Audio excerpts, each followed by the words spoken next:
요즘 바지를 입다가 갑자기 꽉 끼는 걸 느끼신 적 있으신가요? 예전엔 편하게 입던 옷인데 이제는 숨이 막힐 정도로 답답해지면서 거울 앞에서 한숨부터 나오는 분들.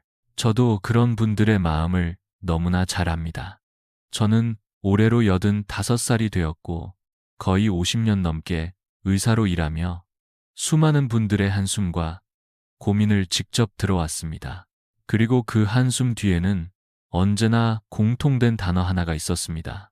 바로 뱃살입니다. 하지만 뱃살은 단순히 보기 좋지 않은 외형의 문제가 아닙니다. 우리 몸속 깊은 곳에 자리 잡은 내장 지방은 당뇨, 고혈압, 심지어 치매까지 부르는 조용한 건강의 적입니다. 이 뱃살이 우리 몸에 주는 위험은 생각보다 훨씬 큽니다. 그리고 많은 분들이 이렇게 물으십니다. 이 나이에 뱃살을 줄이는 게 가능할까요? 저는 확신합니다. 가능합니다. 약도, 힘든 운동도 필요 없습니다. 단 7일이면 눈에 띄게 줄어드는 방법이 있습니다. 실제로 저는 5,000명이 넘는 환자들과 함께 그 변화를 지켜봤습니다. 오늘 이 영상에서는 제가 경험으로 확인한 아주 실용적이고 따뜻한 방법을 여러분께 모두 공개드리려 합니다. 그리고 그 첫 이야기는 한 분의 환자에서 시작됩니다. 64세의 은퇴 공무원이셨던 김영자 선생님. 늘 건강식만 드셨고 유행하는 다이어트 제품도 챙겨 드셨습니다. 그런데도 뱃살은 빠지지 않았고 오히려 피로감과 소화 불량이 심해지셨습니다. 그분의 한숨 속에서 저는 간절함을 느꼈습니다. 그리고 그날 저는 분명히 말씀드렸습니다. 선생님, 잘못된 방법을 따르고 계십니다. 하지만 바꾸실 수 있습니다. 오늘 이 이야기 속에서 여러분도 자신의 길을 찾을 수 있을 겁니다. 김영자 선생님의 이야기를 들으며 많은 분들이 고개를 끄덕이셨을 겁니다. 나도 저랬는데 하고요. 그런데 이쯤에서 한 가지 궁금하지 않으신가요? 도대체 왜 우리는 나이가 들수록 이렇게 뱃살이 쉽게 쌓이는 걸까요? 그 답은 생각보다 단순하지만 그만큼 많은 분들이 놓치고 계신 부분에 있습니다. 가장 먼저 짚고 넘어가야 할 것은 바로 우리의 식사 시간입니다. 특히 저녁 식사가 늦어지는 습관, 이것이 뱃살의 시작입니다. 저녁 9시, 10시쯤 배가 고프다고 라면 한 그릇, 치킨 한 조각 드신 적 있으시죠? 하루 종일 바쁘다 보면 늦게 드시는 게 어쩔 수 없다고들 하십니다. 하지만 우리의 몸은 밤이 되면 에너지를 쓰지 않고 저장하는 쪽으로 바뀝니다. 결국 밤늦게 먹은 음식은 대부분 지방으로 쌓이게 되는 거죠. 한국영양학회의 연구에 따르면 저녁 8시 이후 식사를 하는 사람들은 그렇지 않은 사람들보다 내장 지방 축적률이 약 30% 더 높다고 합니다. 실제로 저는 환자들을 통해 이 수치를 피부로 느끼고 있습니다. 58세의 김영철 씨는 은퇴 후 저녁이 되면 혼자 라면이나 간편식을 드시곤 했습니다. 이게 하루의 낙이에요 하시던 분이었죠. 그런데 6개월이 지나자 허리둘레가 10cm 이상 늘고 당뇨 전 단계라는 진단까지 받게 되셨습니다. 진료실에서 그는 저를 보며 이렇게 말씀하셨습니다. 선생님, 그렇게 많이 먹지도 않는데 왜 이렇게 살이 찌는 걸까요? 저는 미소를 지으며 이렇게 말씀드렸습니다. 영철 씨, 문제는 양이 아니라 언제 드시느냐입니다. 그 후 김영철 씨는 저녁 식사 시간을 오후 6시 30분으로 바꾸셨고 딱 3개월 만에 허리둘레가 7cm 줄었습니다. 변화는 식사 시간 하나만 바꿔도 충분히 가능하다는 걸 보여주는 사례입니다. 하지만 식사 시간만이 전부는 아닙니다. 우리가 자주 접하는 음식의 종류도 문제입니다. 요즘은 너무나 쉽게 배달 음식과 가공식품을 접할 수 있는 시대입니다. 피자, 튀김, 인스턴트 라면, 가공 시리얼, 단 음료, 이런 음식들은 당분, 나트륨, 인공향료, 나쁜 기름으로 가득 차 있어 우리 몸의 에너지 절약 유전자를 자극합니다. 쉽게 말해 몸이 들어온 열량을 지방으로 저장하라는 신호를 보내게 되는 거죠. 62세의 박순자 할머니는 매일 저녁 배달 음식으로 식사를 해결하셨습니다. 특히 떡볶이와 튀김을 좋아하셨죠. 그러다 어느 날 진료실에서 이렇게 말씀하셨습니다. 선생님, 요즘은 속이 답답하고 허리가 점점 무거워지는 것 같아요. 나이 들어서 그런 걸까요? 저는 조용히 고개를 저으며 말씀드렸습니다. 할머니, 그건 나이 때문이 아니라 식습관 때문이에요. 몸은 정직하거든요. 그래서 저는 박순자 할머니께 가공식품을 줄이고 저녁을 일찍 드시는 습관을 권해드렸습니다. 한 달 뒤, 할머니는 밝은 얼굴로 찾아오셨습니다. 속이 편해졌고, 손주들이 할머니 날씬해졌다고 해요. 그 웃음 속엔 작지만 소중한 변화의 기쁨이 담겨 있었습니다. 이처럼 뱃살은 단순히 많이 먹어서 생기는 것이 아닙니다. 언제, 무엇을, 어떻게 먹느냐가 더 중요합니다.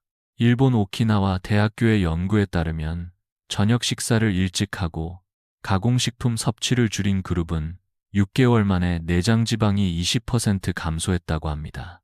작은 습관 하나가 큰 변화를 만들 수 있습니다. 오늘 저녁부터라도 식사 시간을 조금만 앞당겨 보세요. 배달 음식 대신 간단한 채소 반찬 하나라도 직접 차려보세요. 그 한 끼가 내일의 건강한 당신을 만들어줄 수 있습니다. 지금까지 우리는 식사 시간과 가공식품이 뱃살에 미치는 영향에 대해 살펴봤습니다. 그런데 여기서 한 가지 더 조심해야 할 부분이 있습니다. 바로 겉보기에는 건강해 보이는 음식들입니다. 많은 분들이 마트에서 건강식이라는 문구를 보고 안심하며 구매하시곤 합니다. 예를 들어 시중에 파는 두유, 시리얼, 고지방 그릭 요거트, 식물성 가공식품들. 이런 제품들은 건강한 이미지와 광고 문구 덕분에 오랫동안 믿고 드시는 분들이 많습니다. 하지만 그 속을 들여다보면 뱃살을 키우는 성분들이 숨어 있는 경우가 많습니다. 66세 이명자 할머니는 매일 아침 시중 두유 한 잔으로 하루를 시작하셨습니다. 식물성이고 단백질도 많다니까 몸에 좋겠지요? 하시며 자부심 가득한 얼굴이셨죠. 하지만 몇 개월 뒤 할머니는 혈당 수치가 올라가고 허리 둘레도 8cm 이상 늘어났다는 결과를 받고 깜짝 놀라셨습니다. 진료실에서 한숨을 내쉬시며 물으셨습니다. 선생님, 두유가 건강식이라 들었는데 왜 이렇게 된 걸까요? 저는 조용히 설명드렸습니다. 할머니 시중 두유는 대부분 설탕과 인공 첨가물이 많아요. 무가당 두유나 아몬드 밀크로 바꿔보시는 건 어떠세요?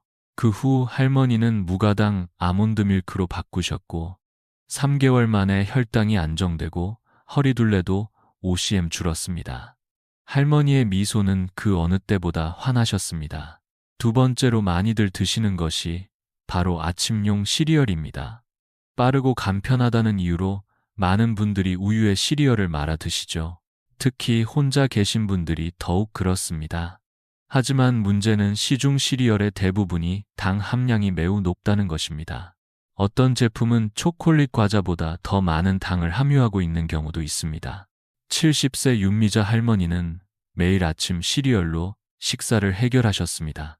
소화도 잘 되고 맛도 괜찮아요 하시며 좋아하셨지만 1년 뒤엔 혈당 조절이 어려워지고 뱃살도 늘어나 걷는 게 힘들어지셨습니다. 그때 저는 말씀드렸습니다. 할머니 시리얼 대신 오트밀로 바꿔보세요. 과일 조금 얹어 드시면 더 맛있고 혈당에도 부담이 덜 갑니다. 바꾸고 나서 2달 뒤 할머니는 허리둘레가 6cm 줄고 손주들이 할머니 젊어지셨다고 했다는 이야기를 해주셨습니다. 그 다음은 많은 분들이 좋은 지방이라고 믿고 드시는 고지방 그릭 요거트입니다. 물론 요거트 자체는 장 건강에 좋은 음식입니다. 하지만 시중에서 쉽게 구매할 수 있는 그릭 요거트는 대부분 지방 함량이 매우 높고 당도 첨가되어 있는 경우가 많습니다. 특히 다이어트를 하시는 분들이 아침 대용으로 큰 스푼으로 퍼서 드시는 경우 오히려 체지방을 늘리는 결과로 이어질 수 있습니다. 63세 최영숙 씨는 매일 아침 그릭 요거트를 챙겨 드셨습니다. 다이어트에 좋다길래 매일 먹었어요.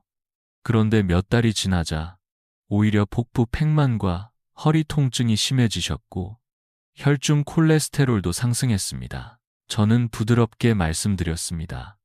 영숙 씨, 무가당 플레인 요거트로 바꿔보세요. 신선한 과일을 조금 얹어서 드시면 훨씬 건강에 좋고 뱃살도 줄어들 거예요.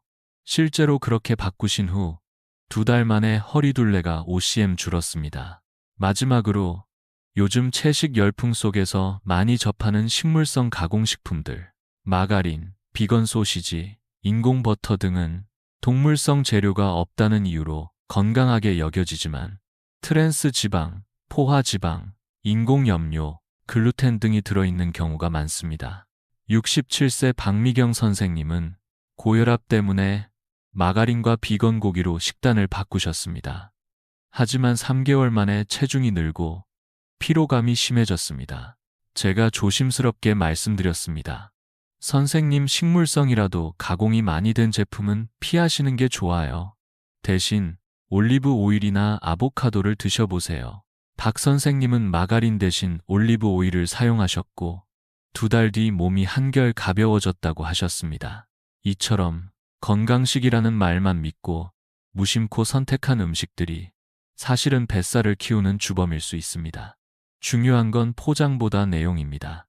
이제 우리는 눈에 보이는 이미지를 넘어서 진짜 내 몸에 좋은 선택을 해야 할 때입니다. 이처럼 우리가 건강하다고 믿어왔던 음식들이 오히려 뱃살을 늘리는 원인이 될 수 있다는 사실을 알게 되면 자연스레 이런 생각이 들게 됩니다.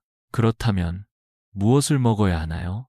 이제부터는 여러분이 안심하고 드실 수 있는 자연식 중심의 뱃살 감량 비결을 하나씩 알려드리겠습니다. 저는 항상 말합니다. 좋은 음식은 먼데 있지 않습니다. 우리 식탁에 늘 올라오던 그 평범한 반찬 속에 답이 있습니다. 그 중에서도 가장 효과적이면서도 접근하기 쉬운 식재료가 바로 깻잎입니다. 많은 분들이 깻잎을 단순한 쌈 채소 정도로만 여기시지만 사실 깻잎은 항산화 성분인 폴리페놀, 철분, 칼슘, 비타민 AC가 풍부한 천연 슈퍼푸드입니다. 특히 고기를 자주 드시는 분들이나 빈혈, 피로감을 자주 느끼는 분들에게는 뱃살 관리뿐만 아니라 전반적인 건강을 회복하는 데 큰 도움이 됩니다. 60세 이정희 씨는 고기를 즐겨 드시는 분이었습니다. 저는 그분께 깻잎을 매일 저녁 식사에 함께 드셔보시라고 권해드렸습니다. 쌈장과 함께 간단히 싸먹는 방식으로요. 처음엔 이걸로 뭐가 달라지겠어요? 하시던 분이셨지만 2주 뒤 진료실에 오셔서 밝은 얼굴로 말씀하셨습니다. 선생님, 허리둘레가 5cm 줄었어요. 피로감도 덜하고 속도 훨씬 편해졌어요. 서울대 식품영양학과의 연구에 따르면 깻잎을 꾸준히 섭취한 사람은 체지방이 평균 10% 감소하고 염증 수치도 낮아졌다고 합니다. 매일 저녁 식사에 깻잎 몇 장, 그것만으로도 몸이 가벼워질 수 있습니다. 다음으로 소개드릴 식재료는 많은 분들이 이름은 알고 계시지만 실제로 잘 활용하지 못하는 사과 식초. 한국에서는 흔히 애플사이다 식초라고도 부릅니다. 사과 식초는 혈당 조절, 지방 분해, 소화 기능 개선에 탁월한 효과가 있습니다. 물론 시중에서 파는 공업용 식초는 절대 사용하시면 안 됩니다. 반드시 천연 발효 방식으로 만든 무가당 사과 식초를 선택하셔야 합니다. 그리고 물 200ml에 식초 1스푼을 섞어 식사 10분 전에 마시는 것이 가장 효과적인 방법입니다. 63세 최영숙 씨는 당뇨 전 단계 진단을 받으시고 저를 찾아오셨습니다. 약은 피하고 싶은데 다른 방법이 있을까요? 하시던 그 표정이 아직도 기억납니다. 저는 조용히 말씀드렸습니다. 영숙 씨, 사과 식초를 식사 전에 한 잔 마셔보세요. 생각보다 큰 변화를 경험하실 겁니다. 한 달 뒤 최영숙 씨는 기쁜 표정으로 오셔서 이렇게 말씀하셨습니다. 선생님, 허리가 6cm나 줄었어요. 혈당도 내려가고 아침에 눈 뜨는 게 한결 가벼워요. 이 간단한 변화가 만들어낸 놀라운 결과였습니다. 단국대 의학연구소의 발표에 따르면 매일 사과 식초를 꾸준히 섭취한 사람은 8주 만에 내장 지방이 15% 감소했다고 합니다. 게다가 복부 팽만감, 소화불량, 피로감이 줄어들었다는 보고도 있습니다. 하지만 사과 식초를 드실 때 몇 가지 주의사항이 있습니다. 첫째, 반드시 물에 희석해서 드셔야 합니다. 원액은 위와 치아에 자극을 줄 수 있기 때문입니다. 둘째, 취침 직전에는 마시지 않는 것이 좋습니다. 소화 기능이 늦어져 오히려 부담이 될 수 있습니다. 셋째, 라벨을 꼭 확인하시고 천연 발효인지 무가당인지 확인하셔야 합니다.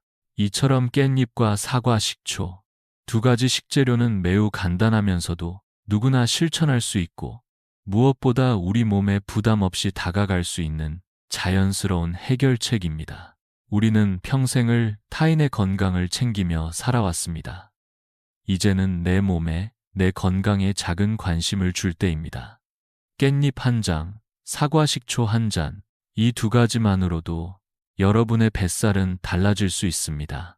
그리고 이 변화는 단지 숫자가 줄어드는 것이 아니라 자신을 다시 돌보기 시작하는 마음의 첫걸음이기도 합니다. 이제 식사 전후의 작은 습관까지 바꿔보신다면 그 효과는 배가 될 수 있습니다. 다음은 저녁 식사 후 실천하기 쉬운 루틴과 식이섬유 섭취에 대한 이야기를 함께 나눠보겠습니다. 앞서 깨씹과 사과 식초 같은 식재료로 식단을 바꿔보셨다면 이제는 식사 이후의 작은 습관까지 더해보시길 권해드립니다. 왜냐하면 우리가 언제 무엇을 먹느냐 못지않게 중요한 것이 바로 식사 후의 루틴이기 때문입니다. 첫 번째 습관은 매우 간단하지만 강력한 효과를 지닌 저녁 식사 직후 양치하기입니다. 여러분도 아마 경험해 보셨을 겁니다. 저녁을 먹고 나면 갑자기 달콤한 간식이 당기거나 TV를 보며 무심코 과자 봉지를 뜯게 되는 순간들, 이런 유혹은 결국 야식으로 이어지고 그 야식은 고스란히 뱃살로 돌아오게 됩니다. 하지만 양치를 통해 입안을 상쾌하게 정리하면 놀랍게도 간식에 대한 욕구가 자연스럽게 사라지게 됩니다. 실제로 65세 박종수 씨는 매일 밤 10시쯤 과자를 한 봉지씩 드시는 습관이 있었습니다. 당뇨 전 단계 진단까지 받으신 후 제가 권해드린 것은 단 하나, 종수 씨, 저녁 드신 후 바로 양치를 해보세요. 그분은 반신반의하며 실천하셨지만 한 달 뒤 진료실에 오셔서 이렇게 말씀하셨습니다. 선생님, 신기하게도 과자가 안 땡겨요. 허리도 4cm 줄었어요. 미국 심리학회 연구에 따르면 식사 후 양치는 음식 갈망을 60% 이상 줄여준다고 합니다. 정말 단순하지만 강력한 방법이죠. 두 번째 습관은 식이섬유를 충분히 섭취하는 것입니다. 특히 현미, 당근, 사과, 브로콜리 같은 식품은 위에서 천천히 소화되며 포만감을 오래 유지하고 혈당의 급격한 상승을 막아주는 역할을 합니다. 68세 김미자 할머니는 흰쌀밥과 고기 위주의 식사를 주로 하셨고 늘 속이 더부룩하며 변비로 고생하셨습니다. 나이 들면 원래 그런 거죠 하시던 말씀에 저는 조용히 고개를 저었습니다. 할머니, 식이섬유만 조금 늘리셔도 속이 편해질 수 있어요. 그 후 할머니는 아침에 사과 한 개를 껍질째 드시고 점심엔 현미밥과 나물 반찬을 드셨습니다. 두 달 뒤에는 선생님, 화장실 가는 게 한결 편하고 허리도 6cm 줄었어요 라며 환한 미소를 보여주셨습니다. 서울대 의학연구소 연구에 따르면 식이섬유 섭취를 하루 20지 늘리면 체지방이 평균 10% 감소한다고 합니다. 세 번째 습관은 오후 간식을 똑똑하게 선택하는 것입니다. 많은 분들이 오후 3시, 4시쯤 배가 고파지면 달콤한 빵이나 쿠키, 초콜릿을 찾게 되시죠. 하지만 이런 간식은 혈당을 급등시키고 지방으로 전환되기 쉬운 음식입니다.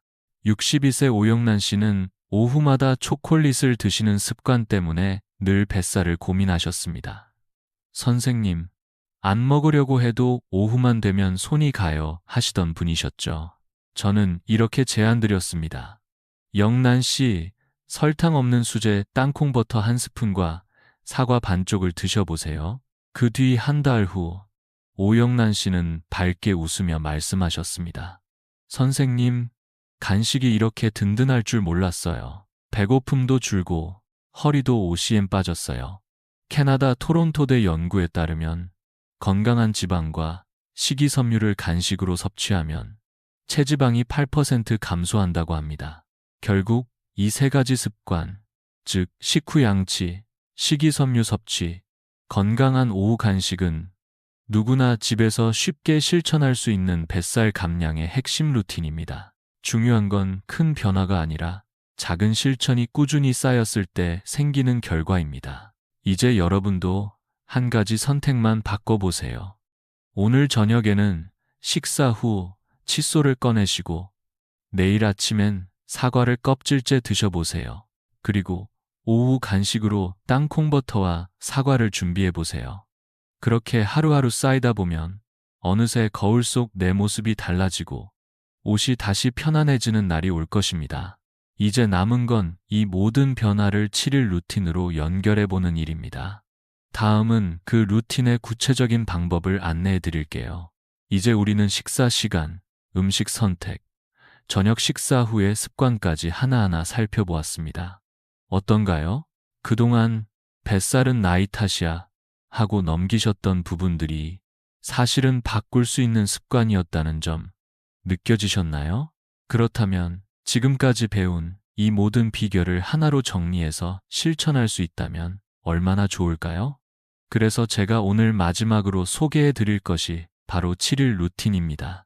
굶지 않아도 되고 약이나 기구 없이도 가능한 아주 단순하고 현실적인 방법입니다. 이 루틴의 핵심은 7대3 식사 비율입니다. 즉, 식사의 70%는 채소, 과일, 현미, 통곡물 같은 자연식으로 채우고 나머지 30%는 고기, 생선 또는 좋아하는 음식으로 구성하는 방식입니다. 금식이나 절제가 아니라 균형을 바탕으로 한 지속 가능한 방식입니다. 예를 들어 아침은 따뜻한 레몬수 한 잔과 가벼운 산책으로 시작합니다. 점심은 현미밥과 나물, 생선이나 두부 반찬으로 구성하고 식사 10분 전에는 사과 식초 물을 한 잔 마십니다. 오후에는 땅콩버터와 사과 반쪽으로 간식을 챙기고 저녁은 6시 전에 깨씹쌈과 채소 중심으로 간단히 마무리합니다. 식후 양치까지 하면 완벽하죠. 이 루틴을 처음 접하신 분들은 과연 이걸 내가 할 수 있을까 하실 수도 있습니다. 그래서 저는 늘 환자분들께 이렇게 말씀드립니다. 딱 7일만 해보세요. 몸이 먼저 반응할 겁니다. 실제로 이 루틴을 실천하신 71세 정기훈 씨는 당뇨와 고혈압으로 오랜 시간 약을 드시던 분이었습니다. 처음엔 반신반의하셨지만 일주일 후 이렇게 말씀하셨습니다. 선생님, 허리둘레가 8cm 줄었어요. 숨이 덜 차고 계단도 더 쉽게 올라가요. 손주들이랑 공원에서 뛰어놀았어요. 또 다른 환자 69세 오순내 할머니는 뱃살 때문에 외출을 꺼리시던 분이었습니다. 손주들과 산책 가는 것도 무겁게 느껴졌죠. 선생님, 이 나이에 뭘 바꾸겠어요? 하시던 그분이 7일 루틴을 실천한 후 환하게 웃으며 찾아오셨습니다. 선생님, 20년은 젊어진 느낌이에요. 제 몸이 제 것이 된 것 같아요. 이 두 분의 사례처럼 뱃살을 줄인다는 것은 단순히 숫자를 줄이는 것이 아닙니다. 내 삶의 무게를 덜고 다시 움직이고 다시 웃을 수 있는 힘을 되찾는 일입니다. 그리고 그 시작은 어렵지 않습니다. 오늘 우리는 아주 많은 걸 함께 나눴습니다. 왜 뱃살이 쌓이는지, 우리가 어떤 음식에 속아왔는지, 그리고 어떤 자연식이 몸에 맞는지, 깨씹, 사과 식초, 양치, 식이섬유, 건강한 간식들, 그리고 무엇보다도 마음의 변화까지. 이제 마지막으로 여러분께 여쭙고 싶습니다. 지금 바꾸고 싶은 작은 습관이 있다면 무엇인가요?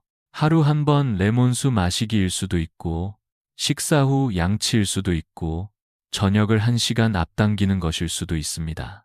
어떤 것이든 괜찮습니다. 중요한 건 시작하는 용기입니다. 댓글로 여러분의 다짐을 남겨주세요. 여러분의 한 줄이 누군가에게는 큰 힘이 됩니다. 그리고 이 영상이 조금이라도 도움이 되었다면 지금 뱃살로 인해 자신을 탓하고 계신 주변 분께 꼭 공유해 주세요. 그 한 번의 공유가 누군가의 새로운 시작이 될 수 있습니다.